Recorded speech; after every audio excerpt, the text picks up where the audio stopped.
لیکن ہمارا عقیدہ ہے جب بھی بلائیں گے مدد کے لیے ضرور آئیں گے.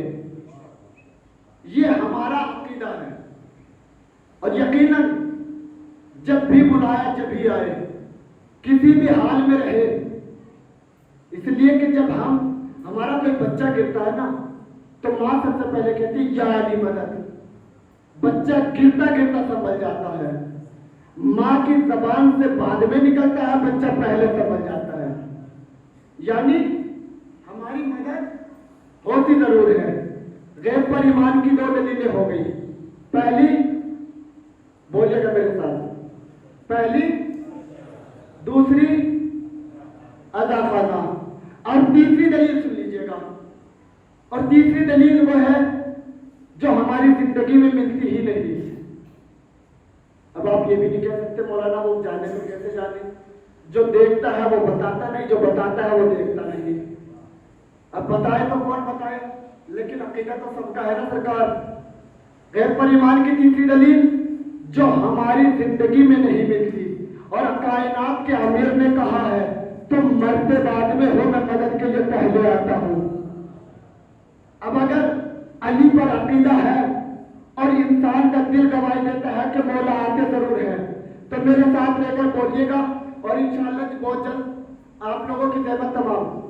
غیب پر ایمان کی تیسری دلیل جو ہماری زندگی میں نہیں ملتی, پہلی فرش ادا, دوسری ادا خانہ, تیسری دلیل سنیے گا جو ہماری زندگی میں نہیں بلکہ مرنے کے بعد ملتی ہے. مولا متقیان کا ایک صحابی تاریخ نے جس کا نام احمد کوفی لکھا.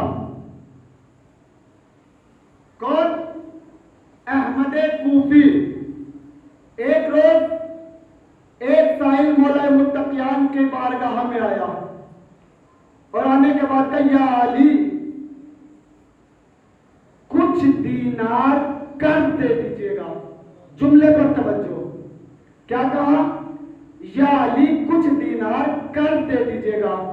علی نے سائل کے چہرے کو دیکھا, علی سے مانگنے آیا اور وہ بھی قرض. علی سے مانگنے آیا اور وہ بھی قرض. ہاتھوں کو جوڑ کے کہنے لگا مولا غلطی ہو گئی, عطائے مولا چاہیے. کتنا چاہیے؟ یا علی 2000 دینار. تاریخ کہتی ہے مولا کائنات نے ہاتھ پکڑا اور لے کر اپنے صحابی احمد کوفی کے دروازے پر آئے. جب احمد کوفی کے دروازے پر آئے, علی نے دق الباب کیا, احمد کوفی نے دروازہ کھولا. علی کے چہرے کو دیکھا, مولا آپ غلام کے دروازے پر؟ مولا اگر کچھ کام تھا تو مجھے بلا لیا ہوتا. علی نے جملہ کہا, کیا کہا احمد کوفی نے؟ مولا اگر کام تھا تو مجھے بلا لیا ہوتا. علی نے کہا احمد کوفی یاد رکھو کام علی کو تھا اس لیے تیرے دروازے پر آیا. کام علی کو تھا اس لیے تیرے دروازے پر آیا. مولا غلام سے کیا کام؟ کہا احمد کوفی کیا تو چاہتا ہے علی تیرے نام اس دنیا میں جنت لکھ دے؟ کون کہہ رہا؟ علی کہہ رہا ہے. احمد کوفی کیا تو چاہتا ہے علی دنیا میں تیرے نام جنت لکھ دے؟ بتائیے اگر کسی کو زندگی میں ہی جنت مل جائے پھر زندگی کیا ہوگی؟ کہا مولا اگر مجھے جنت مل جائے تو میرا مقدر, کتنی خوشی کی بات ہے. علی نے کہا جنت ایسے نہیں ملے گی. کہ پھر کیا کرنا ہوگا؟ کہ کچھ دینار لے آ, جنت لے جا. علی دنیا کو بتا رہے ہیں جنت فری میں نہیں ملتی, راہ خدا میں خرچ کرنا پڑتا ہے. راہ خدا میں خرچ کرنا پڑتا ہے, جنت تب ملتی ہے. کہ مولا کیا چاہیے؟ کہ 2000 دینار لے آ, جنت لے جا. احمد کوفی پہنچے, 2000 دینار لے کر آئے. علی کے ہاتھوں میں تھیلی رکھی, علی نے سائل کو دی. سائل کا سوال پورا ہو گیا, سائل چلا گیا. علی نے احمد کوفی سے کہا احمد کوفی جاؤ کاغذ قلم دوات لاؤ تاکہ علی تمہارے نام جنت میں محل لکھ سکے. کاغذ قلم دوات لایا گیا.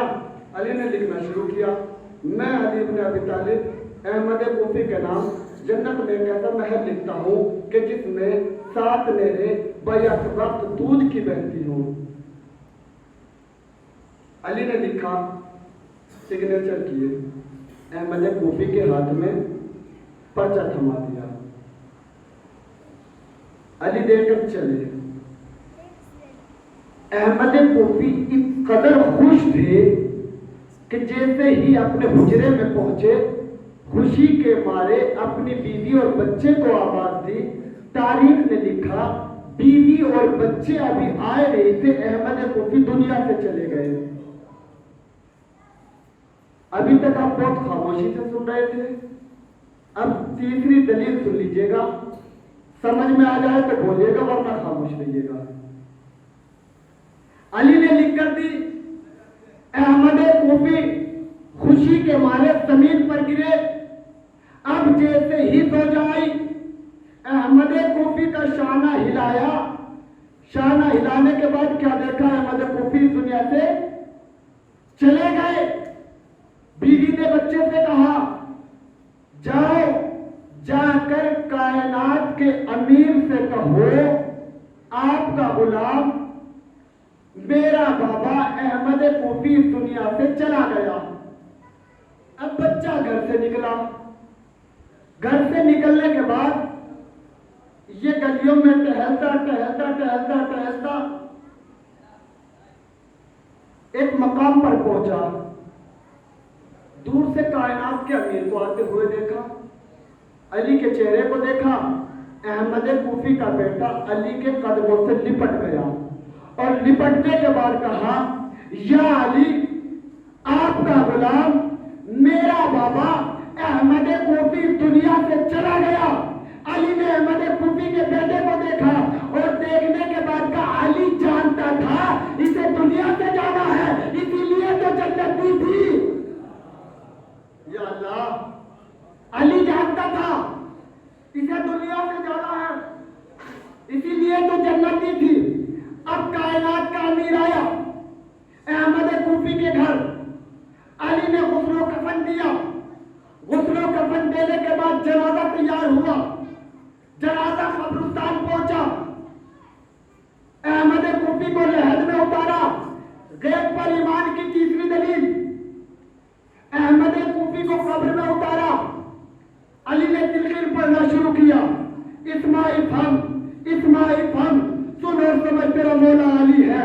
اسمع افہم اسمع افہم، سن اور سمجھ تیرا مولا علی ہے۔ قسم خدا کی وہ تلقین بھی کیا تلقین ہوگی جس میں علی جیسا ایمان کہہ رہا ہو، سن اور سمجھ تیرا مولا علی ہے، سن اور سمجھ تیرا مولا علی ہے، سن اور سمجھ تیرا مولا علی ہے۔ اب ایک مرتبہ علی نے تلقین کو ختم کیا، تختوں کو رکھا، مٹی ڈالی، لہر تیار، تمام لوگ جانے لگے۔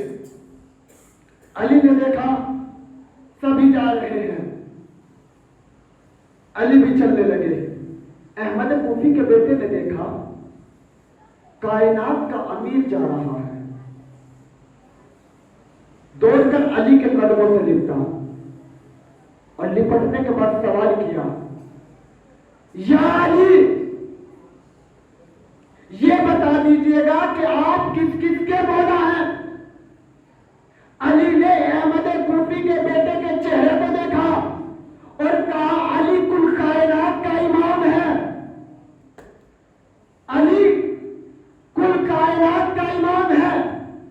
احمد کوفی کے بیٹے نے ہاتھوں کو جوڑا، یا علی اگر آپ کل کائنات کے امام ہیں تو مجھے یہ بتا دیجئے گا قبر میں میرے بابا کے ساتھ کیا ہو رہا ہے؟ غیب پر ایمان کی تیسری دلیل سن لیجئے گا، قبر میں میرے بابا کے ساتھ کیا ہو رہا ہے؟ علی نے کہا، تو نے سوال علی سے کیا، علی بتائے گا نہیں بلکہ دکھائے گا قبر میں تیرے بابا کے ساتھ کیا ہو رہا ہے۔ تاریخ کہتی ہے علی نے 2 انگلیوں کو بلند کیا۔ احمد کوفی کے بیٹے سے کہا، علی کی انگلیوں میں دیکھو۔ علی کی انگلیوں میں احمد کوفی کے بیٹے نے دیکھنا شروع کیا۔ کبھی علی کی انگلیوں کو دیکھا، کبھی لحد کو دیکھا، کبھی علی کے چہرے کو دیکھا۔